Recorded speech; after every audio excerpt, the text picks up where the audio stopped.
Buenos días, clase. Habla el profesor Samuel Monicum y hoy les voy a dar una presentación sobre el Virreinato de Nueva España de 1521 a 1821. Les recuerdo que, como siempre, deben escuchar con cuidado y, si pueden, ver la presentación 2 veces y tomar apuntes detallados antes de que tomen la pruebita sobre esta información.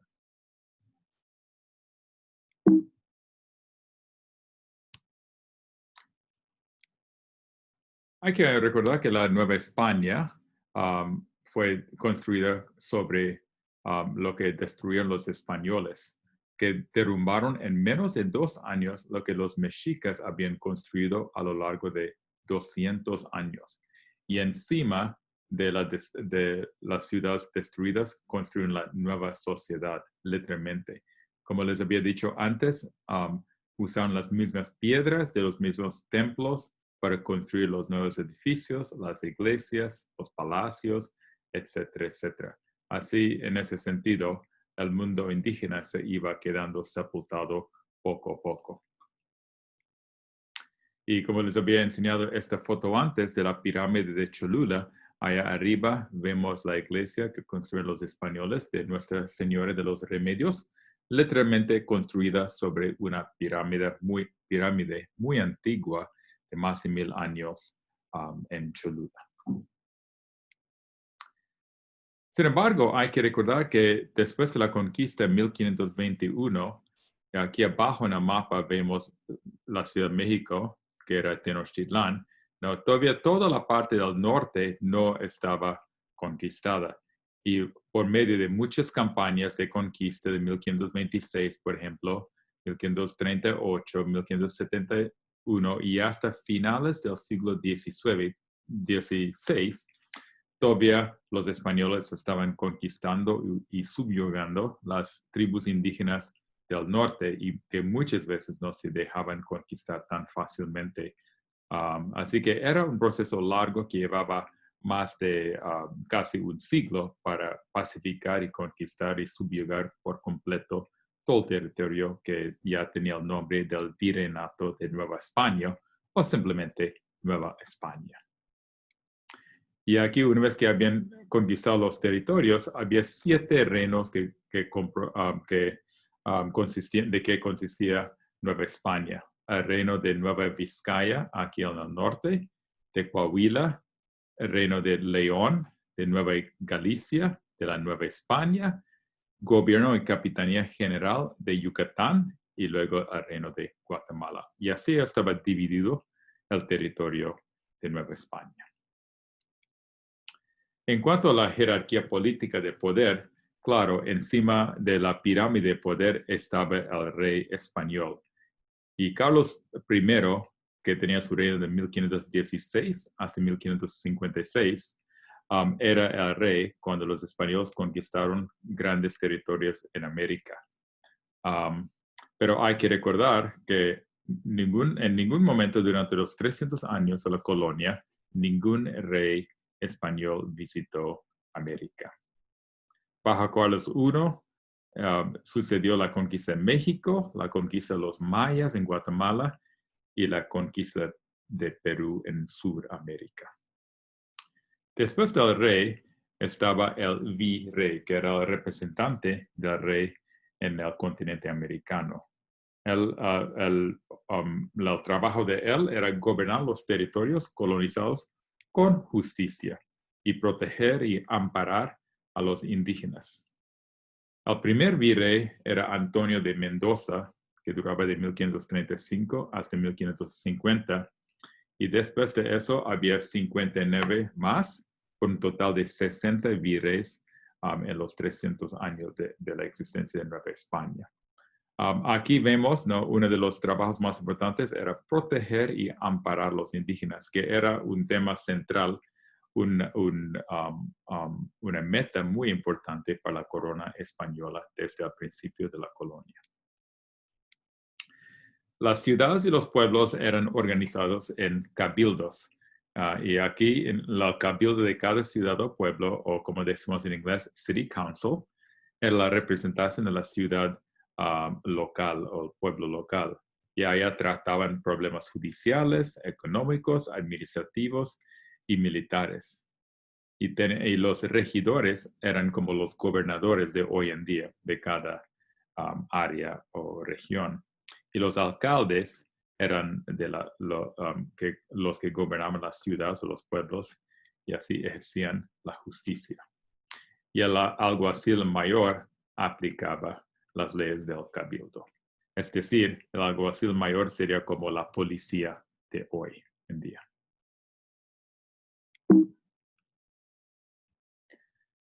Ahora, una institución muy importante que implementaban los reyes españoles eran las encomiendas que sin embargo solo duraban apenas 20 años, de 1523 a 1542. Hay que recordar que la mayoría de las personas en Nueva España eran indígenas y un grupo minoritario eran los españoles. Así que un grupo minoritario tenía que controlar a un grupo mayoritario. Así que con las encomiendas, el propósito de los reyes era proteger a los indígenas de manera paternalista para así tratar de evitar los abusos de los mismos españoles allá. También había instrucción cristiana para convertir a todos los indígenas y los indígenas en grupos siempre estaban bajo un comendero español o criollo. Y allá trabajaban para el amo español y le entregaban tributos de cultivos. Y a cambio recibían protección y amparo y, claro, las viviendas de su amo español. Era una especie realmente de un sistema feudal en el Nuevo Mundo. Sin embargo, había muchos abusos, ¿no?, físicos, claro, de los indígenas. Y durante el primer siglo de la existencia de Nueva España, de los 7 millones, la población indígena bajó a 1 billón. Es decir, casi quedaron completamente exterminados los indígenas por los abusos físicos de los mismos españoles, de las grandes enfermedades que causaban muchas plagas y pandemias entre los indígenas, y así se redujo de manera muy dramática la población en el primer siglo. Y algunos pueden decir que efectivamente era una especie de genocidio. De las encomiendas a lo largo de los siglos, a pesar de que después de 1542 ya la red corona española acabó con el sistema, seguían existiendo las encomiendas y se volvieron poco a poco en haciendas de grandes amos que tenían muchos hectáreas de territorios donde trabajaban los indígenas como peones en el sistema feudal, medieval y muy abusivo. Por lo tanto, en el año 1542 se decretaban las leyes nuevas y el propósito era mejorar la condición de los indígenas. Había ahora la prohibición de la esclavitud y no se podía forzar a los indígenas a hacer ningún trabajo físico. Y ahora los indígenas bajo esa ley gozaban de todos los derechos de los demás ciudadanos. También se supone que las tierras de los conquistadores vuelven a la corona cuando mueren, aunque esta parte de la ley realmente nunca fue aplicada. Así que en ese sentido, con las leyes nuevas de 1542, se puede ver un gran esfuerzo por parte de la corona española por proteger a los indígenas en los territorios nuevos. También otro instrumento de justicia era la Real Audiencia. Era el cuerpo de jurisdicción mayor en Nueva España. Digamos, era una corte suprema. Y aquí los indígenas y todos los novohispanos, de hecho, podían apelar las decisiones del virrey. Es decir, era una especie de balance de poderes. El virrey no podía actuar siempre de manera despótica. Y si se volvía despótica o hacía acciones muy criminales, los ciudadanos, los novohispanos, podían apelar sus decisiones, sus acciones en la real audiencia. En cuanto a la economía, había dos ramas principales. Primero, la agricultura, ¿no? Y con los grandes terrenos en Nueva España y muchos terrenos muy fértiles, con la agricultura podían cultivar muchísimos tipos de productos. El trigo que trajeron de Europa, el maíz que ya estaba en México, frutas y verduras, claro, el jitomate, el aguacate, el chayote, el chocolate, todos eran frutas y verduras muy nativas de México. Pero también traían de allá otras frutas y verduras también, así como el ganado, las vacas, cerdos, gallines, ovejas, todos eran animales europeos que no existían en México antes. También los animales de carga, sobre todo el caballo y el burro, eran muy importantes para transportar los bienes, para ayudar a cultivar las tierras. Y antes los mexicas y otras tribus indígenas no contaban con tales animales de carga para ayudarles en la agricultura. La otra rama muy importante de la economía era la minería. Algunos centros muy importantes de la minería en México son Zacatecas, Pachuca, Tasco, San Luis Potosí, Real de 14, etcétera, etcétera. No, había grandes minas de plata y de hecho en el siglo XVI Nueva España era el mayor productor de plata en todo el mundo. El oro también, el mercurio, el fierro y otros tipos de minerales y piedras preciosas minaban y siguen minando en México. Y también en general había otros productos como especies, la sal, pimienta, ¿no? De México, por ejemplo, está la vainilla, es una especie nativa de México que se exportaba a todo el mundo. El papel, los esclavos africanos tristemente fueron traídos del continente africano a América y a México también. Los servicios bancarios, etcétera, etcétera.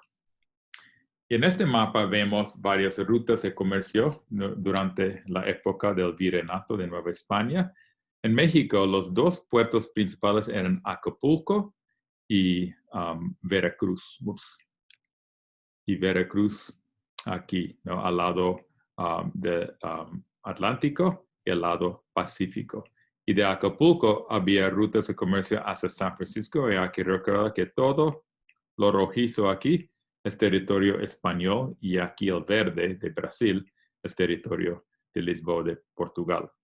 Así que San Francisco era territorio español. Había barcos que iban de Acapulco a San Francisco y luego de allá cruzaban todo el Pacífico para llegar a Manila, que las Filipinas era otra colonia española. Y de Manila regresaban a Acapulco o iban al sur y claro, de África traían esclavos de varias partes, sobre todo Sudamérica, pero también a México también. Y claro, aquí están los centros importantes, Sevilla, Cádiz, Lisboa, los puertos en Europa.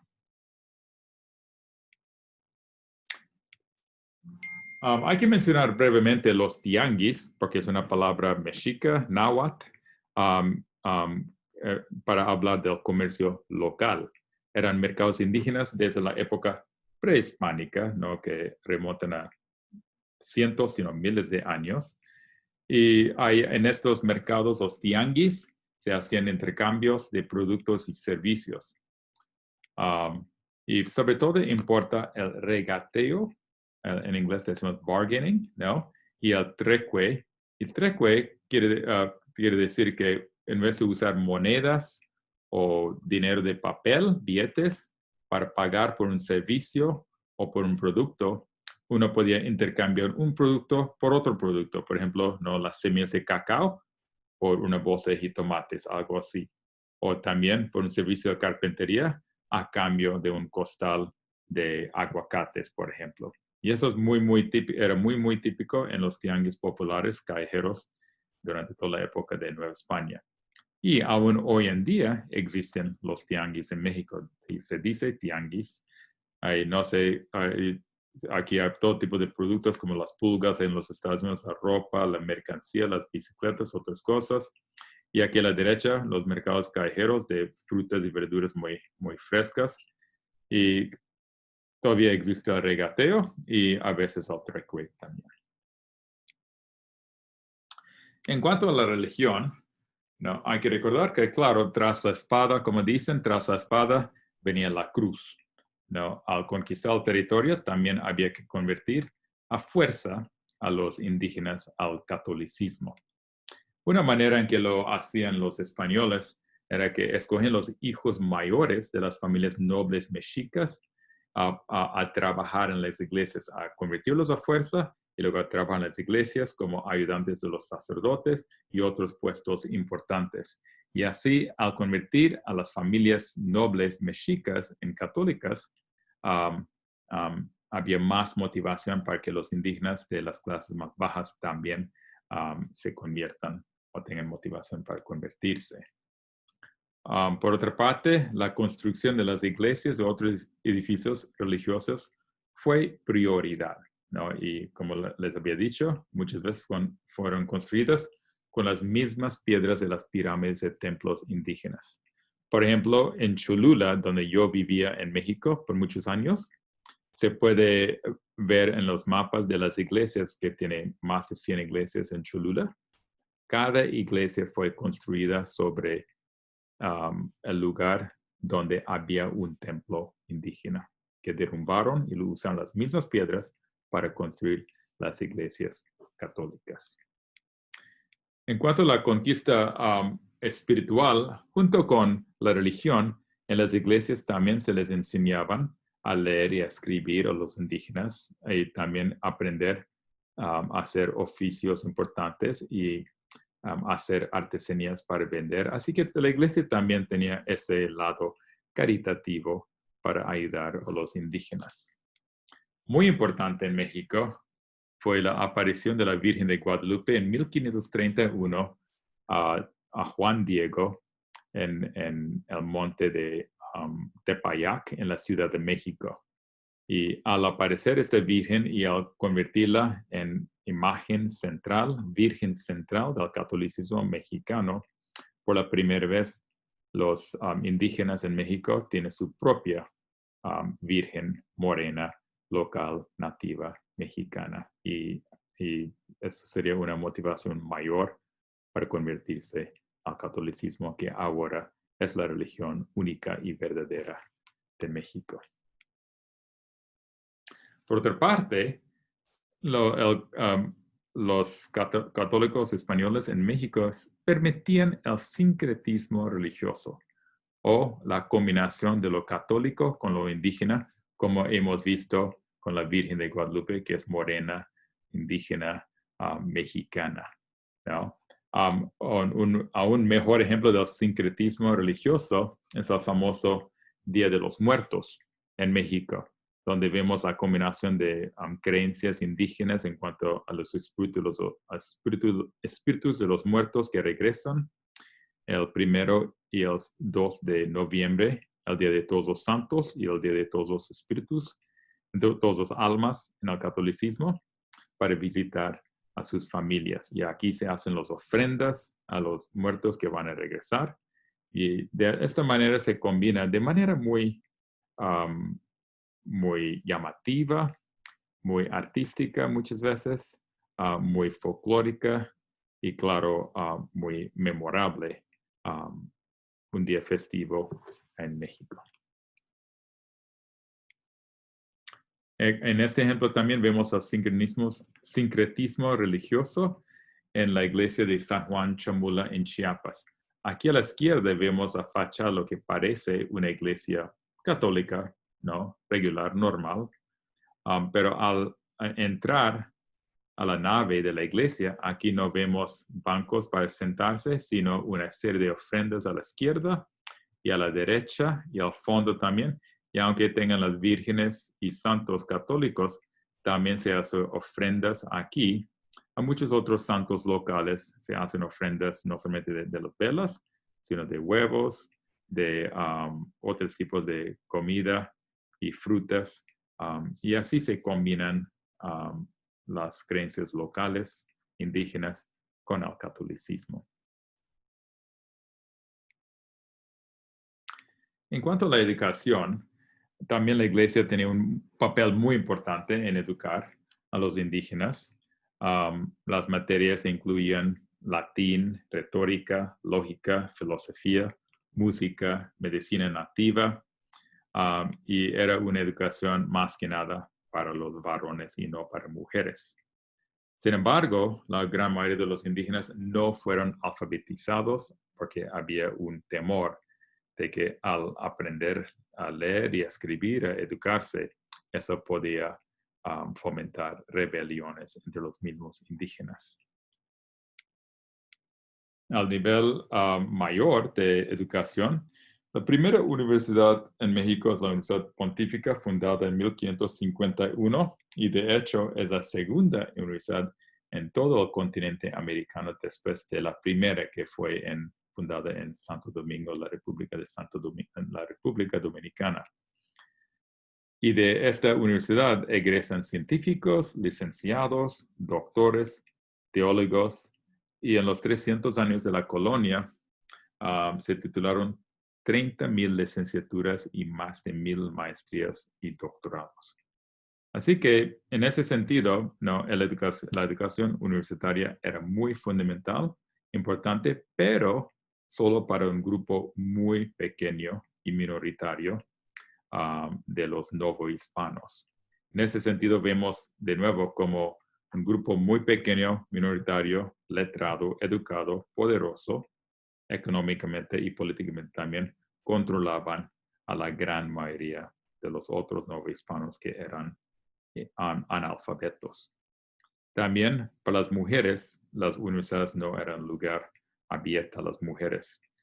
Tenían dos opciones en general: ser ama de casa o volverse en monjas en los conventos católicos. Durante el virreinato de Nueva España había mucha erudición producida en México, que era muy importante.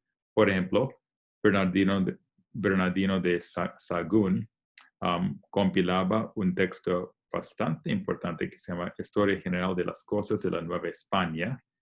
Y esta es la fuente principal y más importante aún hoy en día de casi todo el conocimiento que tenemos de la civilización mexica y un poco antes también, porque él usaba información que encontraba entre los mismos nativos indígenas para compilar esta historia. Otra figura muy importante era Carlos de Sigüenza y Góngora, poeta, historiador, matemático, astrónomo, un gran hombre intelectual por excelencia. Uno de sus libros más importantes era Libra Astronómica y Filosófica, donde habla del cometa Halley antes de que lo descubrieran en Europa. Y también de Francisco Javier de Clavijero, La Historia Antigua de México, que también es una fuente importante de la historia de las civilizaciones antiguas mexicanas.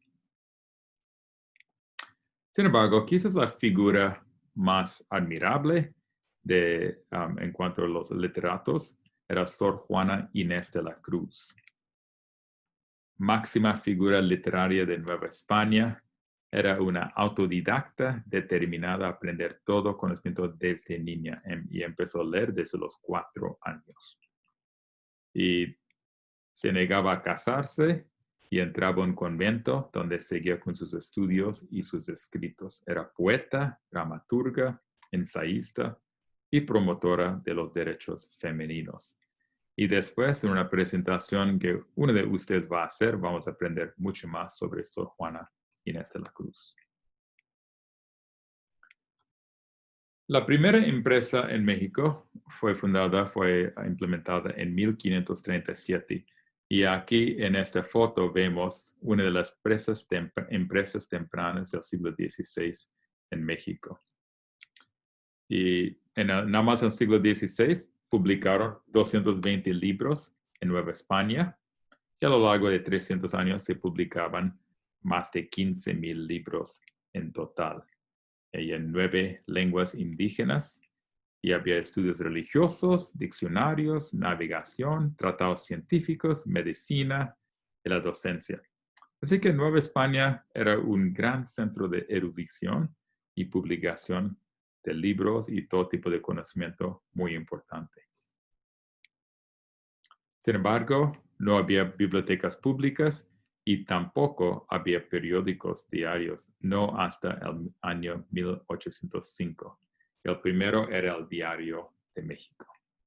Es decir, el conocimiento de los libros era accesible solamente a un grupo muy pequeño y minoritario en Nueva España que sabía leer y escribir.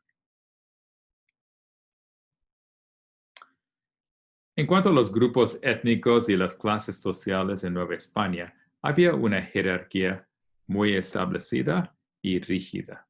Arriba de la jerarquía de las clases sociales y grupos étnicos eran los españoles, y esos españoles son los españoles que nacieron en España, pero que ahora vivían y trabajaban en Nueva España. Los criollos eran los hijos de los españoles de pura sangre española que nacieron en Nueva España y quedan un escalón abajo de los españoles. Y bajo de ellos están los indígenas. Y bajo de los indígenas están los africanos. De nuevo, los indígenas de pura sangre indígena, los africanos de pura sangre africana. Ya hasta abajo están los mestizos de todo tipo, que sean afromestizos, indio-mestizos, etcétera, etcétera. Y en ese sentido, los mestizos fueron despreciados por los demás. Aún los indígenas los veían como gente de sangre impura, una sangre mezclada, lo cual viene siendo muy irónico para nosotros hoy en día porque se considera a México como un país sumamente mestizo hoy en día, pero en principio los mestizos fueron considerados como seres inferiores. Era un sistema de grupos étnicos y clases sociales multicultural, pero un sistema rígido de castas. De hecho, así se habla del sistema de castas, porque los mestizos se quedaban en su nivel, los africanos en su nivel, los indígenas en su nivel, los criollos en su nivel, y los españoles, claro, siempre hasta arriba. No había manera en que uno podía subir esos escalones de clases sociales. No había vías fáciles de subida económica. Si uno nacía como mestizo, se quedaba como mestizo y en este nivel social y económico toda la vida.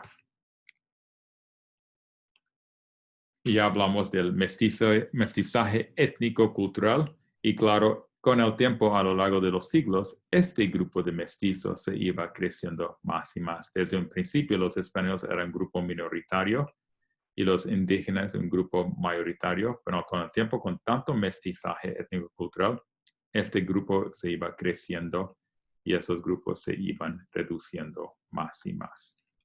Y por lo tanto, se puede hablar de un índice de mestizaje y de hecho tenían nombres y títulos o términos muy específicos para hablar de los varios tipos de mestizajes en Nueva España.